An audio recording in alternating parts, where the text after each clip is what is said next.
अस्सलामुअलैकुम, आऊं या फिर है सैयद। उम्मीद कयां थी अवां सभु ठीक हूंदा, मज़े में हूंदा।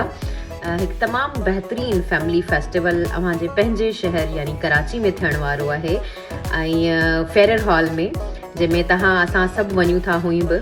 ऐं पोइ उनखां पोइ असां जेको आहे न 12, 13 ऐं 14 ते उते फैमिली फेस्टिवल हूंदो। फैमिली फेस्टिवल जो नालो ॿुधाईंदी हलां त Indus valley cultural family festival आहे, जंहिंमें तव्हां वञी करे इंजॉय करे सघो था, पंहिंजे ॿारनि खे वठी वञी सघो था, छो जो उते किड ज़ोन आहे, जंहिंजी वजह सां तव्हांखे तव्हांजा ॿार बि डिस्टर्ब न कंदा। तव्हां ईज़ीली इंजॉय करे सघो था, शॉपिंग करे सघो था, फूड स्टॉल्स ते वञी सघो था। ऐं सभिनी खां बहितरीन ॻाल्हि त तव्हां पाकिस्तान जा उहे नाला स्टेज ते ॾिसंदा एज़ अ सिंगर, जंहिंखे असां अक्सर चाहियूं था त उन्हनि सां गॾु हिकिड़ी सेल्फी हुजे या उन्हनि खे असां लाइव ॿुधी सघूं। सो तव्हां वञो उते इंजॉय करियो, इन मौक़े खे अवेल कयो, बिकॉज़ असां वटि इहे मौक़ा इलाही घटि था अचनि। Thank U.